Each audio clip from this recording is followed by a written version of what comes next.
हमारा अगला प्रश्न है, इतिहासकार किसी ग्रंथ का विश्लेषण करते समय किन पहलुओं पर विचार करते हैं। आंसर इस प्रकार से लिखेंगे, इतिहासकार किसी ग्रंथ का विश्लेषण करते समय निम्नलिखित पहलुओं पर विचार करते हैं। पहला है भाषा का, ग्रंथ किस भाषा में लिखा गया है, सामान्य लोगों की भाषा जैसे पाली या प्राकृत में, या विशिष्ट लोगों की भाषा संस्कृत आदि में लिखा गया, इसका देखने का प्रयास करता है। यानी कि जो इतिहासकार है, यानी किसी पुस्तक पे वो रिसर्च कर रहा है, तो भाषा की सबसे पहले वो भाषा पे ध्यान देता है पुस्तक की, कि वो किस भाषा में पुस्तक लिखी गई है, वो ग्रंथ किस भाषा में लिखा गया है, सामान्य भाषा लोगों की भाषा में लिखा गया है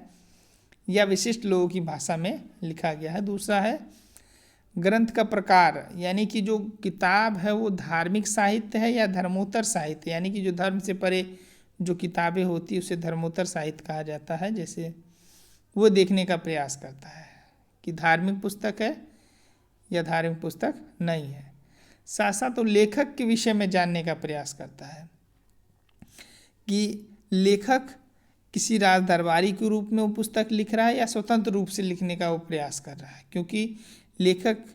के जो दृष्टिकोण होते हैं, वो विचार होते हैं, वही ग्रंथ का रूप लेते हैं। और अगला पॉइंट है ग्रंथ का रचना काल, जो पुस्तक है, जो ग्रंथ है उसका रचना काल क्या है, टाइम पीरियड, वो कब लिखा गया, ये भी देखने का वो प्रयास करता है। साथ साथ ग्रंथ किनके लिए लिखा गया है, वो जो पुस्तक है किसी व्यक्ति विशेष के लिए लिखी गई है या आम लोगों के लिए लिखी गई है, ये देखने का वो प्रयास करता है। और साथ साथ ग्रंथ की विषय वस्तु, ग्रंथ की विषय वस्तु को भी, जो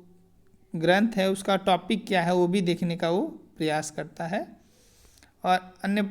लास्ट पॉइंट आएगा, अन्य पुस्तकों में या अभिलेखों में उस पुस्तक का या उस लेखक का उल्लेख किया गया है कि नहीं किया गया है, ये भी वो देखने का प्रयास करता है। अर्थात वो जो पुस्तक है या उस पुस्तक का जो राइटर है उसका उल्लेख किसी अन्य अभिलेख या किसी अन्य ग्रंथ में किया गया है कि नहीं किया गया, इसका भी वो देखने का प्रयास करता है। तो इसका आंसर आसानी से लिखा जा सकता है कि इतिहासकार किसी ग्रंथ यानी किसी पुस्तक का विश्लेषण करते समय सबसे पहले पुस्तक की भाषा के ऊपर ध्यान देता है कि पुस्तक किस भाषा में लिखी गई है, सामान्य लोगों की भाषा में लिखी गई है, विशिष्ट लोगों की भाषा में लिखी गई है। दूसरा है वो ग्रंथ का प्रकार देखता है कि वो पुस्तक जो है धार्मिक पुस्तक है या धार्मिक पुस्तक नहीं है। तीसरा वो लेखक के विषय में जानने का प्रयास करता है, लेखक एज ए राज दरबारी के रूप में वो पुस्तक लिख रहा है या कि स्वतंत्र रूप से वो पुस्तक लिखा है। साथ साथ वो पुस्तक कब लिखी, उसकी तिथि क्या है, ये भी देखने का प्रयास करता है। और साथ साथ वो ये भी देखने का प्रयास करता है कि ग्रंथ किसके लिए लिखा गया, आम लोगों के लिए लिखा गया है कि या किसी विशिष्ट लोगों के लिए लिखा गया है, ये सब देखने का वो प्रयास करता है। और साथ साथ वो ये भी देखने का प्रयास करता है कि वो जो राइटर है और वो जो पुस्तक है उसका उल्लेख किसी अन्य पुस्तक में हुआ है कि नहीं हुआ है, ये भी वो देखने का प्रयास करता है।